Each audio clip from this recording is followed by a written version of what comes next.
Let me see. I bet I can get this real camera to work.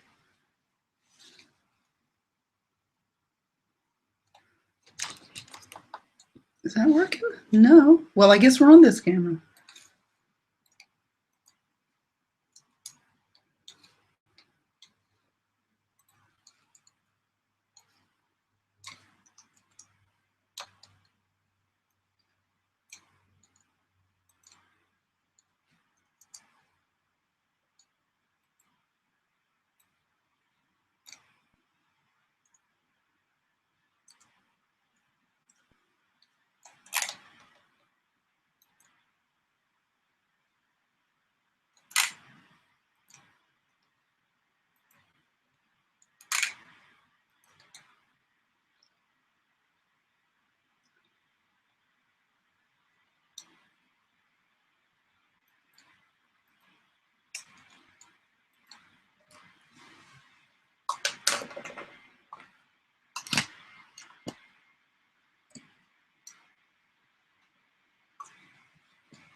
Well, good afternoon, everybody, and welcome to another beautiful day here in North Texas. Let's see if I can get my collar to behave itself. Oh, heavens to Murgatroyd.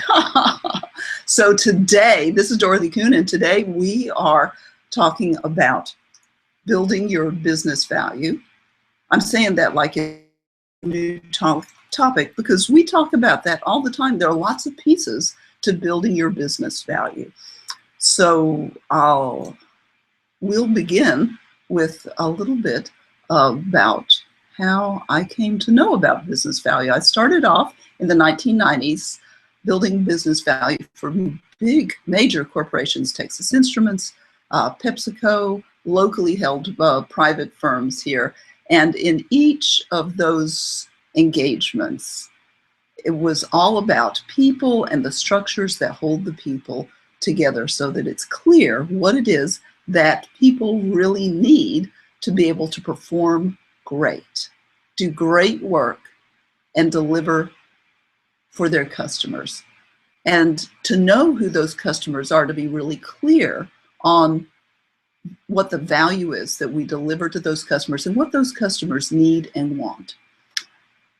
So today we will talk about two general topics. As you know, my value blueprint for making sure that we have the kind of value that we want in our businesses is value. That's vision.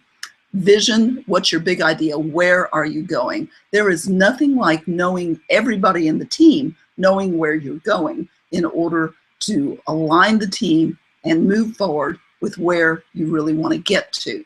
So often, particularly in middle market and smaller firms, we have, as owners, we have a concept of where it is that we want to go, but we don't necessarily articulate that or share that with our team.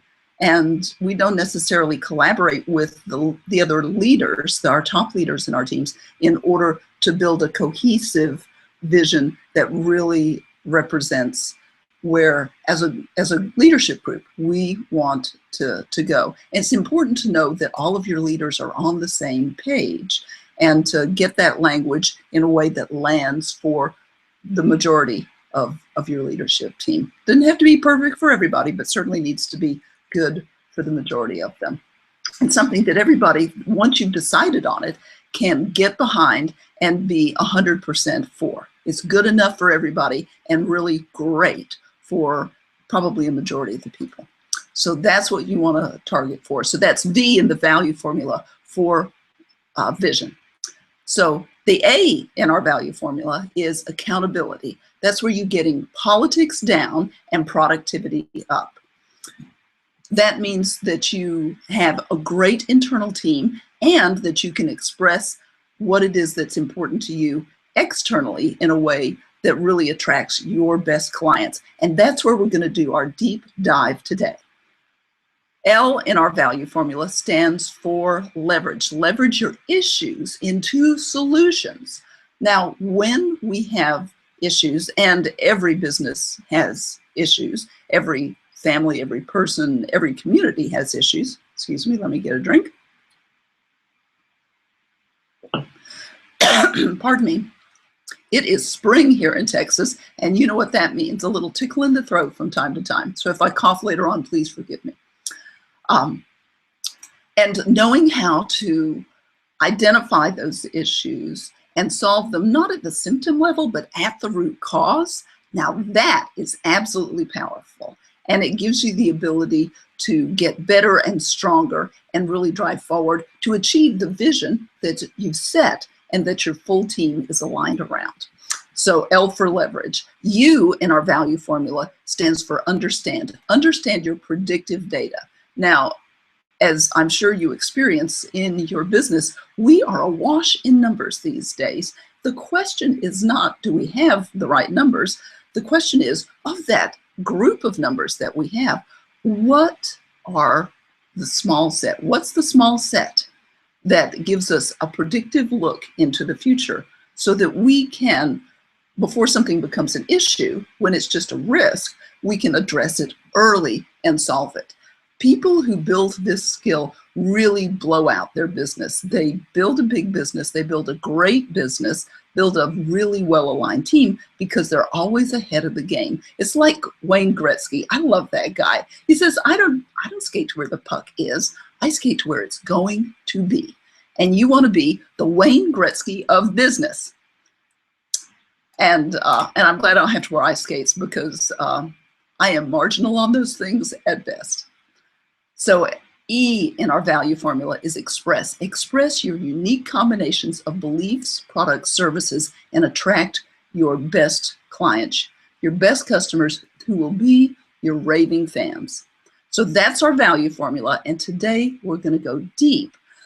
Pardon me.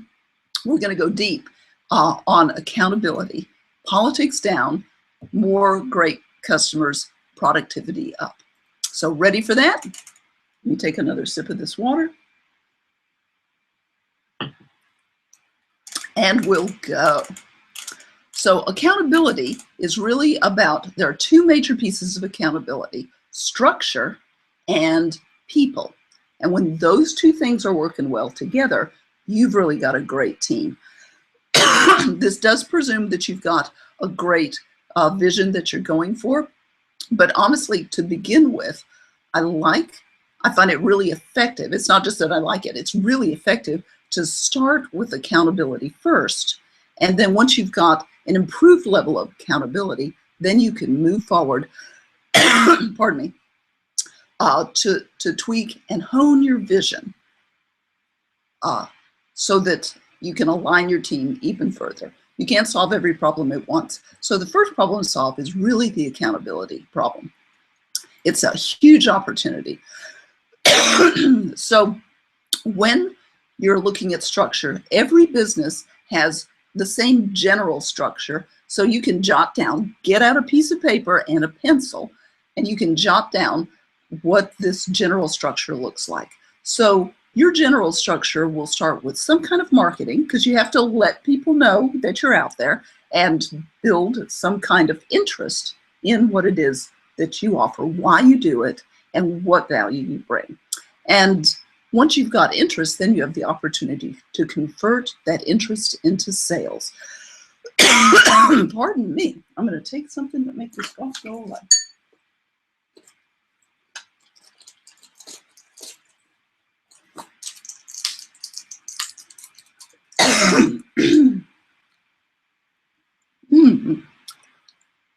I hope this works. So for that, it's hard to talk with this stuff in my mouth. I'll do my best. So for that structure, we start with marketing and sales. Now, marketing has to deliver something that looks to sales like interested customers. For your business, you're going to know what qualifies as an interested customer, interested enough for your sales team to really execute on that. And if you are a smaller company, that's not too many people. But if you're bigger, then you really need to address that, because you don't want to be wasting people's time in any event, but the problem magnifies when you have more people on your team, obviously. So what qualifies as an interested customer for you? So take a minute and jot down a couple things for what qualifies as interest. What are the things that have to be true to be worthwhile for your sales team to build upon? I'm going to take a couple more of these things. It's spring in Texas. I love spring. I don't like the allergy part.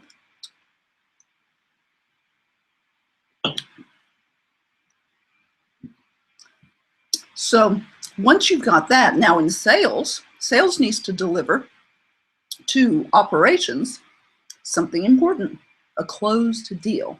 And that's got to match. If sales is selling something that operations can't deliver,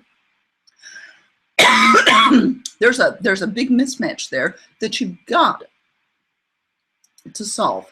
And so when sales is doing a deal, operations needs to be able to deliver that timely and effectively and in high quality, and you need to know what that is. So our general structure, again, starts with marketing and sales. You've got 1, 2, or 3 pieces of operations, and then you've got the normal HR and finance. If you've got finance, could include HR, and that's, oh my, that's particularly true for smaller firms, that those things are grouped together. And then for a large firm where you've got several people, maybe dozens or hundreds of people, which is pretty commonly the case, particularly in the middle market, then you've got an integrator function that is above each of those departments: marketing, sales, operations, HR, and finance. And that integrator makes sure that things go seamlessly together, that each of the departments work seamlessly together. Now, there's a variety of skill that goes into doing that, and you want to make sure that you know, the reason that you want to make sure that you know what are the things that marketing has to deliver to sales, the sales has to deliver into operations, and operations has to deliver to the customers, how they interact, then that integrator is looking to make sure that that all goes well. So it's important to be really fairly crisp about what those expectations are. That's the essence of really great accountability. So when you've got great accountability, everybody knows not only who they need to deliver it to, but when they need to deliver it, how much, and at what level of quality. So to recap that again so that you can jot down a couple notes, who each person, for each of those roles, who they need to deliver it to, what they need to deliver, at what quantity, and what level of quality. Those are the essentials. And then when you've got that for each of those functions in your business, marketing, sales, operations, etc., then you've got a really great foundation from which to measure how well they're delivering and see where there are opportunities for improvements. You want to look for those opportunities because those are where you are inadvertently bleeding cash, and nobody likes to bleed, especially cash, so that you can keep more of the money that comes into your firm. And that money is always good for owners, for employees, and for our communities, because we want to be good partners all the way around. A win in multiple areas is a really great win for any business. You can really engage your community by being a wonderful partner that people in the community really appreciate. So that's always something to keep in mind. There is nothing like building goodwill. So I mentioned that integrator function, and for middle market firms, it's very important to have an effective way for the person who holds that integrator role to be able to look and see how well the various pieces are playing together and delivering what they need to deliver to one another and to your customers or clients. Now, that's about half of the companies. In the other half of the companies, there is another leadership role in addition to the integrator, and that leadership role is a visionary. Now, visionaries are great people. They have a million ideas. They're great ideas. The challenge is that any company, from marketing through operations and finance, they are very procedural. Companies make money because they've got a reliable, repeatable procedure. You know, we say, oh, you made money, this is great, rinse and repeat. But they've got to rinse and repeat on pretty much the same thing every time in order to become really, really effective and great at what they do, delivering on time, on quality, in a way that the customers really appreciate, feel great about doing business with you. So that visionary who has really great ideas and the integrator, sometimes those two can stomp on one another when we haven't clarified what each of them is responsible for.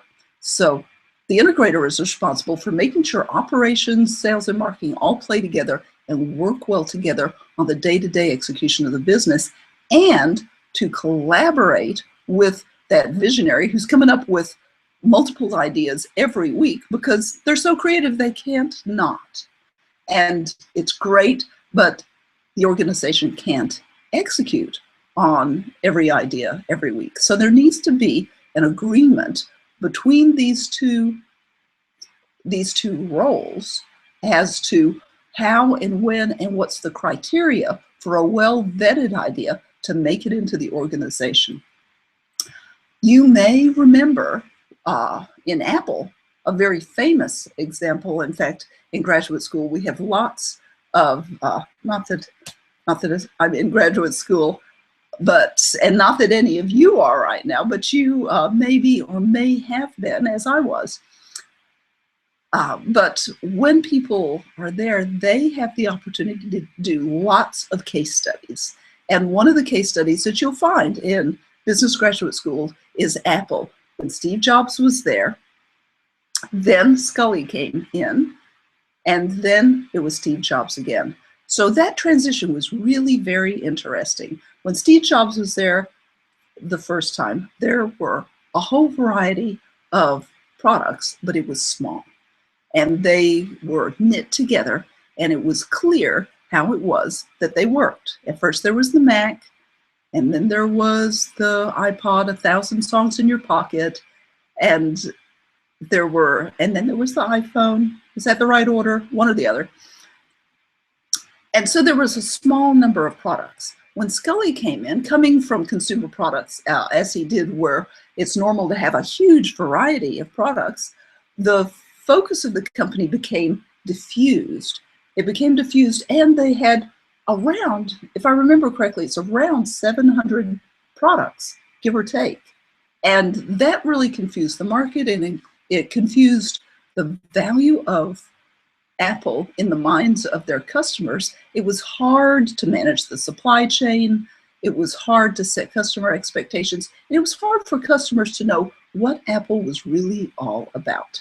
So the market cap of Apple, which had been really good leading up to Scully being in the company, started to tank.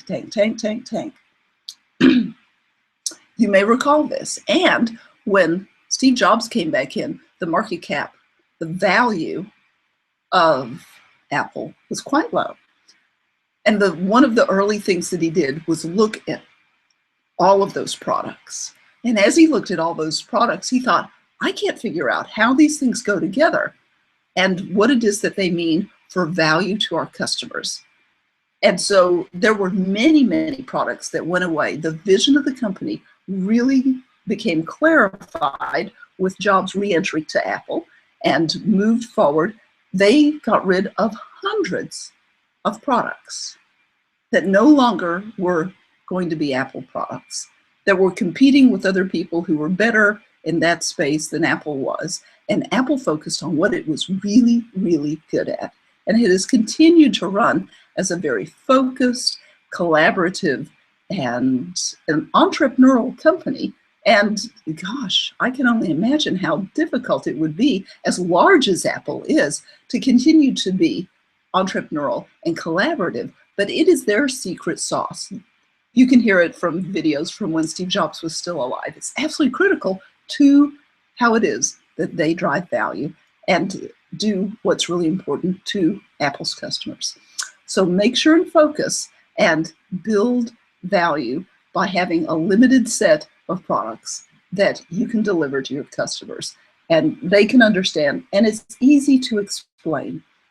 The confused mind does not make a decision, and buying is certainly a decision.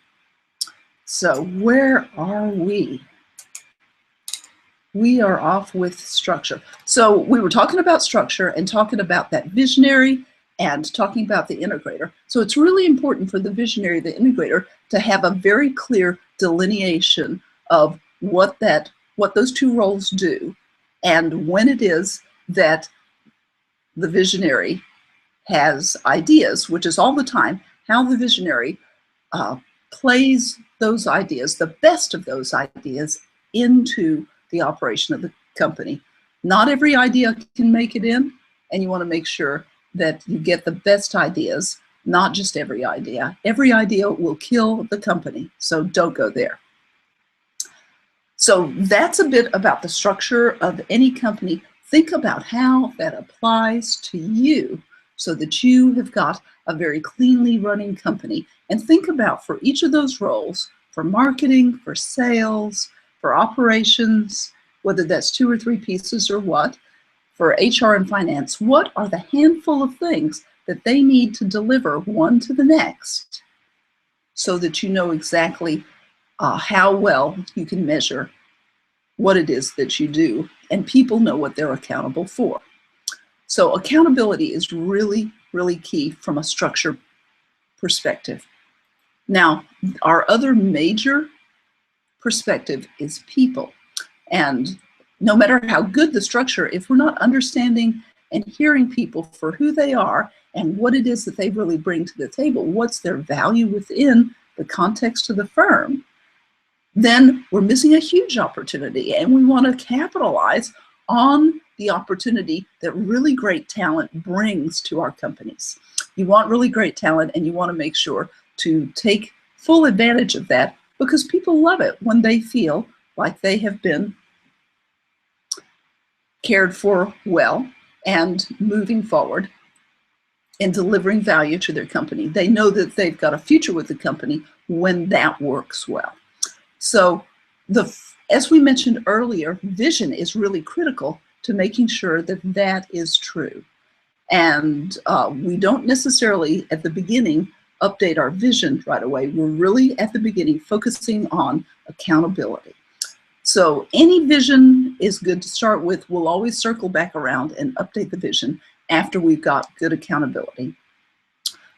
We also need to be able to understand, and this is the opportunity within accountability, people at a deep level. We all have a filter, a lens through which we see the world. And there are a whole variety of lenses through which we see the world. So when we understand one another for the lens that I have and the lens that each of the members on the team have, I'm speaking with the royal eye, so to speak, because you want to make sure that you understand the lens through which you see the world, and the same for each of the other members of your team. So that you, when you talk to someone and hear someone, you've got really effective communication back and forth. If somebody is coming from the perspective of a right-way person, they are very much thinking about results, and they're putting together what are the results, the steps, the right, reliable, repeatable, you can count on its steps to pull together to get to that result that you want. That is the natural view of a right-way person. That's their why. And the why is what we call that lens through which we see the world. Everyone has one, and you want to know what yours is. When you know that, and you know the why of your other team members, then communication becomes cleaner, easier, and much more effective. So my why, for example, is trust. Building trusted relationships. When I've got a trusted relationship, the sky is the limit. It's really great. Things go faster, they go more smoothly, and we can go, go, go, go, go. So it's important to know those lenses, and my colleagues and I have done thousands and thousands of why discoveries. And when you do thousands of them, it's important to look and see what are the types or kinds. Everyone's why is unique to them. That combination of their why and their hows, how they bring it to life and what it is that they do, life experiences, that's unique to you. But for whys, there are types or flavors. So the most common flavor is to contribute. And I'm giving this to you. I'll have a little caveat here. If you think you know your why just based on this, you can be guaranteed that you might.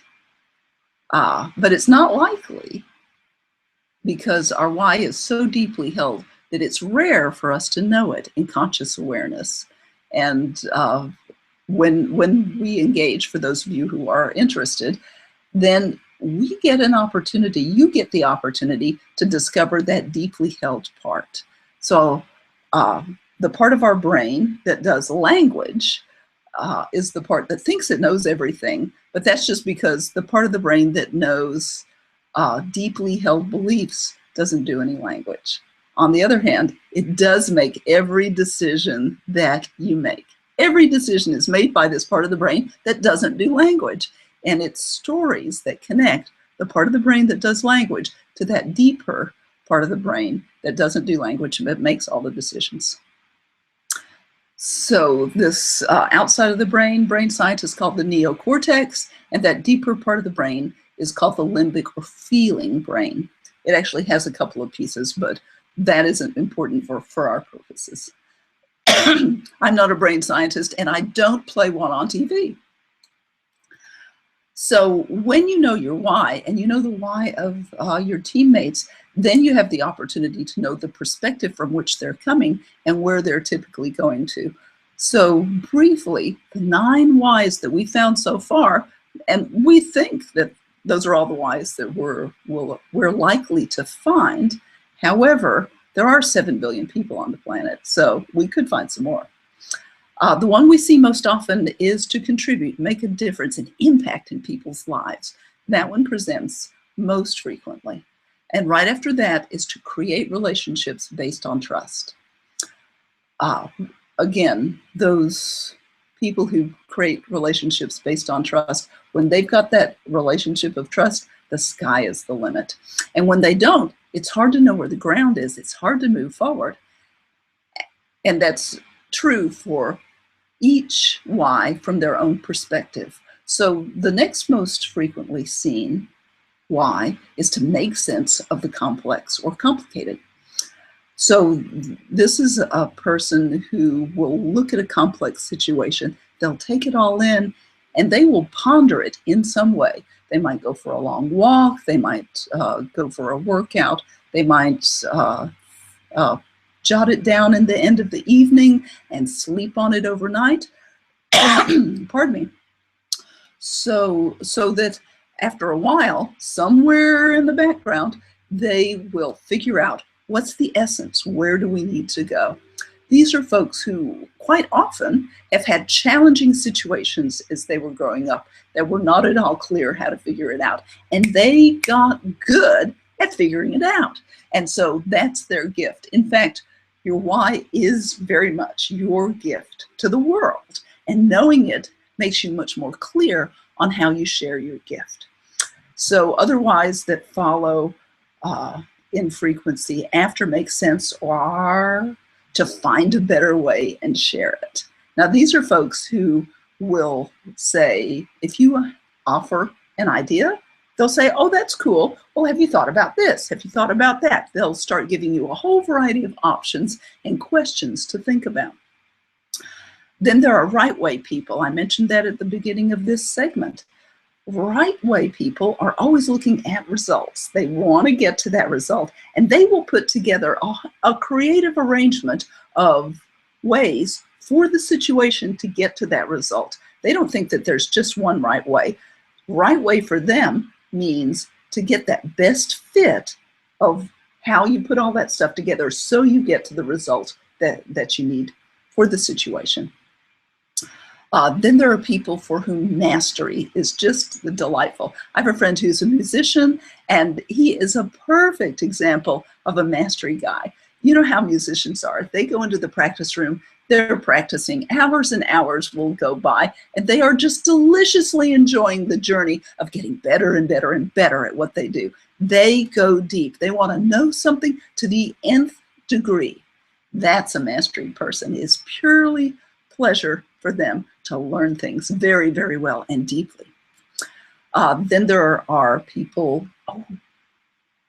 think outside the box people. Think Steve Jobs again. Was he a think different guy? The whole Apple ad when he came back to Apple was think different. And that has set him apart from other computer companies all around the world for decades and decades. God rest his soul. And for think different people, living in the box feels like death. They got to be outside the box. And then there are simplify and clarify folks. So clarify folks, if there's a conversation going on, they want to make sure, not just sure, but really sure that they've been clearly understood. They'll check in. They'll ask in a variety of ways to make sure that they've been clearly understood and that other people clearly understand one another. It's really important to them. And then for simplify people, they are satisfied when it's as simple as possible. If you see 7 steps, they'll see 5. Just as an example, for our why branding, Winnie Hart, who is our fabulous designer for our why branding, it's a circle with the word why in it. There is nothing left to take away. So that's an example of the kind of work that a why person, that a simplify person does. So it's really great to know those. And if you're interested in having your why discovered, which you should be, it's really a lot of fun, then just reach out to me afterwards. You can ping me or email, whatever works for you. So knowing your why is knowing the why of each of the members of your team is really critical to being able to understand, because you know how it is in a boardroom meeting. This happens all the time, where boardroom meetings can feel like the wild animals of the jungle who gather at the watering hole for a little while and agree for just that time to not eat one another while they're drinking at the watering hole. And once they go away, it can be politics and backstabbing and all that kind of stuff that happens in a lot of companies all around the world. That does not make people happy. It doesn't make them effective, and it doesn't make the company as nearly as valuable and money-making as it could be. So if you want to make more money, keep more of the money that you do make within the firm to work for you. Build a great team that is valuable and appreciates and understands one another. Then you definitely want your entire leadership team to each know their why and know the why of all the other members of the team, so that you can understand those perspectives, respect them, and make sure that everybody on the team gets what they need to do what's necessary to make the company really valuable. And a high-value company gives you lots of options. When you have a high-value company, you're making more money. You've got more time on your hands. One of the things I always guarantee my clients is that they will have 5 hours a week back on their schedule to do the things that they want to do.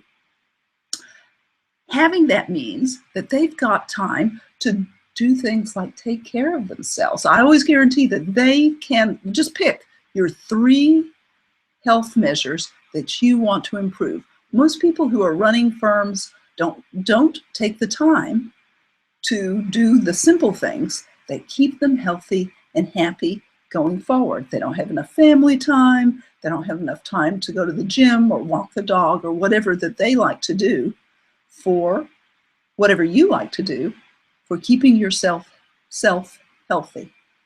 And of course, you know, we're made to move. For most of history, we've moved a lot. And these days in modern society, we sit a lot, and we're not built to sit a lot. So moving around is a good thing for you. And so those identifying those 3 health factors that you want to improve is an important way to measure how happy and progressive you are. And making your business run better, smoother, more effective gives you the time and the get up and go to do what you do if you just had the time, right? If you had the time, you'd do it. Let's make that happen. So when you understand one another better, you've got an internal journey with knowing your why and building accountability, and an external journey. So we've talked a little bit about that internal journey, making your company more effective and better than it has been in the past, so that people know what it is that they need to deliver: marketing to sales, sales to operations, the various pieces of operations, the HR and finance, the integrator, the visionary if you have one. Not everybody does, but you definitely want to make sure that you know what you're accountable for, what to deliver, when to deliver it, how many to deliver, and at what level of quality. When you know that, and you know the perspective, the why, the lens through which each of you, particularly on the leadership team, sees the world, then you have a great opportunity to build a very effective company. And you want to pull together for that internal vision, and so that you can align your team going forward, and to be able to share that with your customers and clients externally. So knowing your vision and building your business why, which would be the why of the visionary leader, whoever that is in your company, and stepping forward into understanding who is your ideal or niche clients. In the why world, we call that an avatar client. Most of the time you'll hear it called an ideal client or an ideal customer. And being able to identify all the characteristics of that ideal client or customer is important. There are 7 billion people on the planet. You cannot satisfy the needs of all of them. So slice it down to those that are the best fit for you, where you can make them deliriously happy with what it is that you provide and how you provide it. And they will become your automatic ambassadors, and you'll grow from there. So definitely do that. And a big piece of doing that is not just knowing who they are, which Knowing who they are is really important, but to know what it is that they want. What's their fondest desire in that space where you operate? And to express that, not in your words, but in their words. Not in marketing speak, but in their words. You know, the kind of pillow talk that they say at night.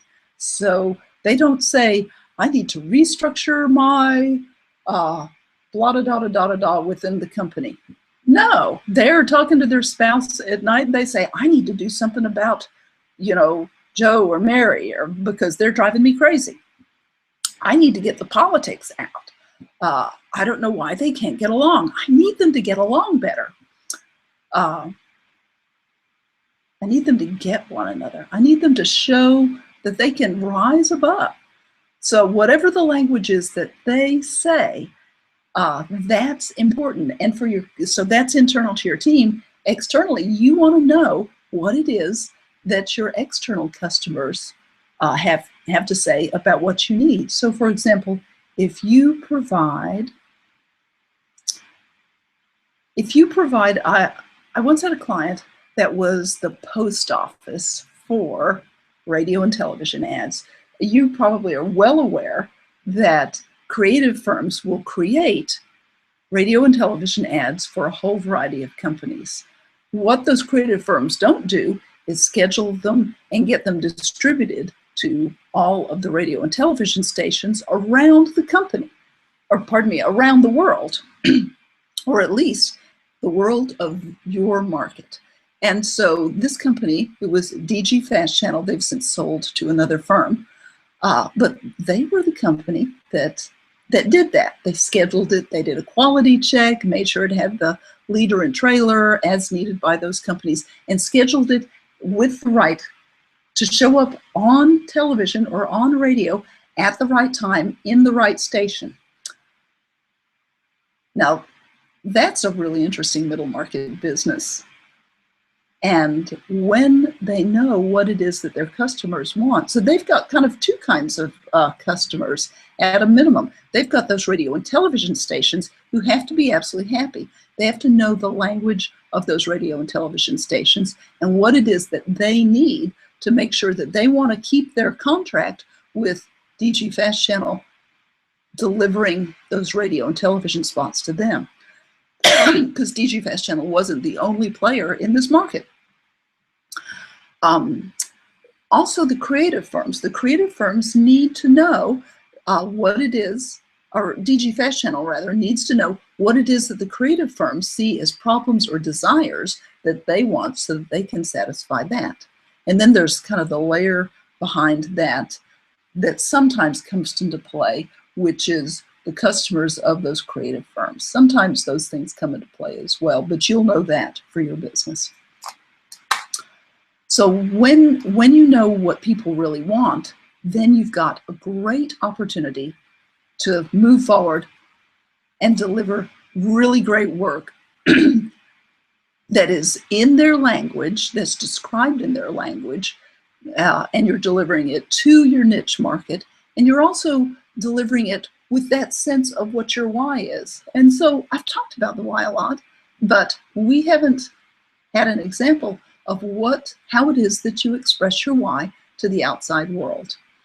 So this comes from a very famous book by Simon Sinek. It was a great idea, and that idea was to express from why you do something into what it is, how you do it, and then finally what it is that you do.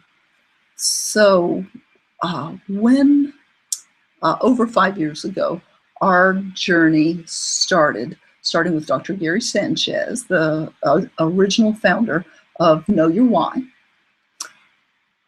Then he read Simon's book and he said, this is great. I get that telling people what it is that I do. He had a variety of companies. The company that was not doing well was his dental practice. He was a very highly trained dentist. He was known by all of his employees who had worked at other dental offices as being the top quality provider, but he just had too much empty time on his calendar. on his office calendar and not enough new clients or new patients coming in. This was a really frustrating situation. He had done everything that in dental school you're taught to do. You know, create a great practice, have a great team, have a very pleasant environment, and people will come and you'll just grow your business automatically. Well, he'd been working within that model for, gosh, 20 years at that time. And it was just barely growing at all, not much. His frustration level was really high, and he knew there'd be a better way. He knew there'd be a better way. He's a better way guy after all. So he stumbled into reading that book, Start With Why. And he says, okay, I get it. Telling people what I do. And you know how dentists talk. We love teeth. We straighten teeth. We whiten teeth. We love them. We have a professional staff and 3 convenient locations. Come see us. Well, like, what are they going to say that's different from that? They don't sound like anybody different. So what else would they say? We have an unprofessional staff and inconvenient locations. You couldn't find us if you wanted to? No, they're not going to say that. When he started wanting to express from his why, his problem was that he didn't know what it was. So he got a hold of Simon Sinek, the author of that book, who had that great idea. And multiple phone calls of a couple hours each later, he got somewhere in the vicinity of what his why was. He kind of knew it was doing a better way. And since he really turns out to be a better way guy,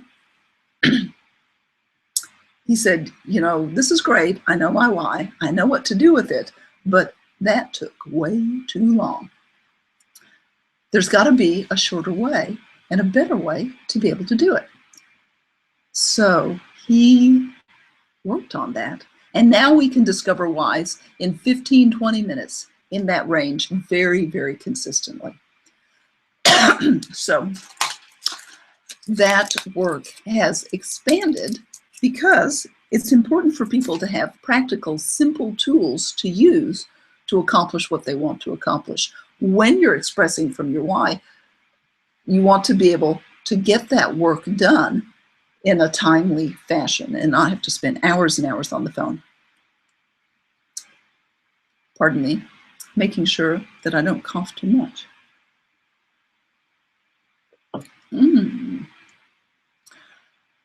So part of our why work is discover your why. That's powerful in and of itself, but there's a whole lot more that comes after it, and I promise we'll talk about that in a future webinar.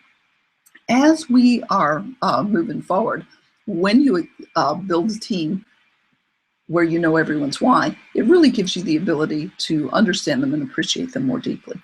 And when you express to the outside world with your why message, so for example, Gary's why message is one.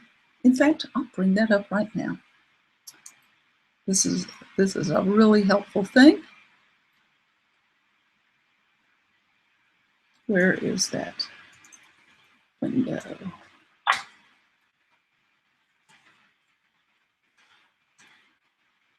Sanchez Dental Radio.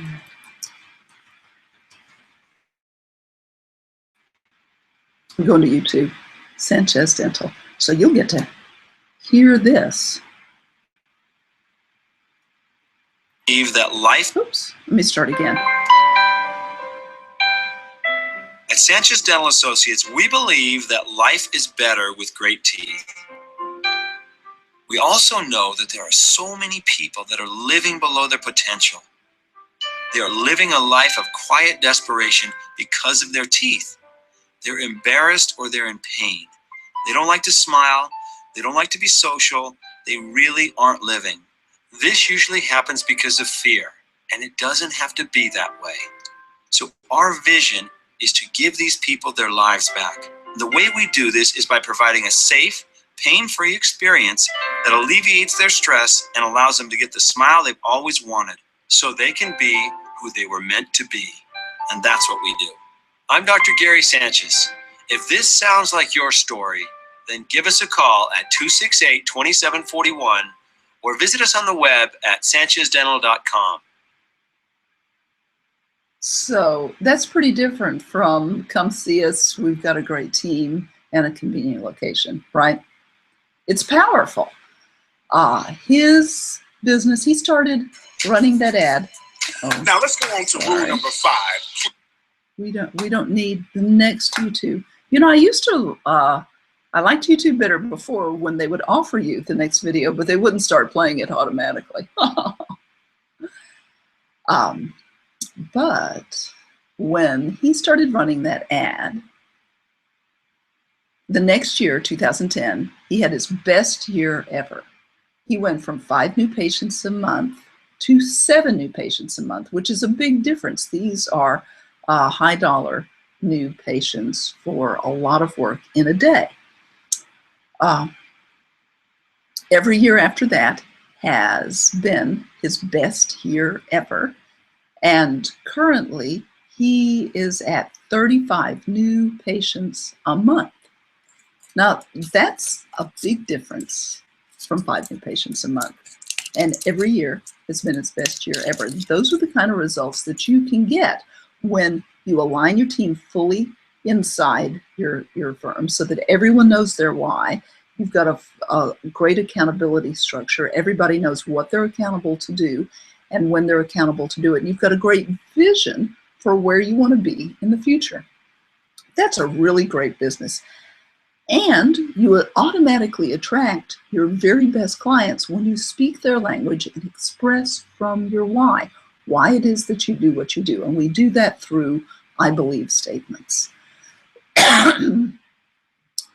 So those are the opportunities that are absolutely before you and can really make your business much more effective and much more fun for you to do. He has a great time, and the stress of his business has been completely evaporated because he can build a team who makes sure to deliver on what it is that he does and make sure to serve well each of those 35 new clients a month, as opposed to being the best kept secret in town, which is what he used to feel like.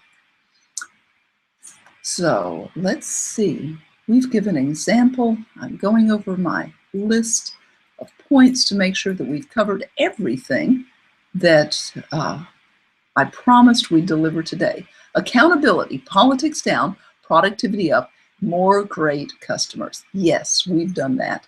We've gone over the overall structure of, let me start from this side, marketing, sales, various pieces of operations, HR and finance, the integrator function that makes all the pieces play well together. And for about half of the firms, there's also that visionary. So we covered that. And the handful of things, typically about 5 things, that each of those has to deliver one to the next to the next. We've covered the people piece, where how important it is, how valuable to your firm it is to be able to know your why, to be able to know the why of all the other people on your team so that you can understand them more deeply, appreciate where they're coming from, and what's their very repetitive default way of assessing the world, making decisions. What's that lens through which they see the world? And from that, you know that you've got the internal journey and the external journey. The internal journey is to build that great team with the structure piece and the understanding people through your why piece. And externally, you want to make sure that you express that vision or why it is that you want to do through your belief statements. And in order to do that, you really need to know what your business why is. That means you've identified the visionary leader of your company, and you've identified your ideal niche or avatar clients. So those are clients that you know all of the demographics and all of their careabouts and wants. And when you know what their wants are, stated in their own language, then you have a great opportunity to express in a way that lands well for them, that they get you. And as soon as they hear your radio ad, or however it is that you mark it out, they're like, I am all in. I've got to call you. And that's exactly the kind of response you want, because when you're appealing to your ideal clients and they come and get service or product or whatever from you, then they are going to talk about you in glowing terms because you'll make them so satisfied. It's a perfect match. And that's the kind of free advertising that you would love to get. There is nothing like a delighted and satisfied customer to build what it is that you do at top value. This means that you don't have to discount your prices. You are no longer competing on price. You're no longer competing on how small you can make your margin. Good business people want to hold their margins so that they have got a good, solid company that can weather any storm of outside forces in the economy or whatever. So that is our recap for today. And I am delighted to bring this to you, and I'm looking forward to hearing from you. This will be posted up on YouTube, and I'd love to see your likes below the video once it's posted up. I'll send you that link. And comments below. Everybody loves likes and shares, and I love your comments too. I'll keep an eye out for what comments you have, what questions you have, and we'll continue this conversation over time. So thanks, cheers to your great business, and have a fabulous day. Make it a fabulous day. Bye for now.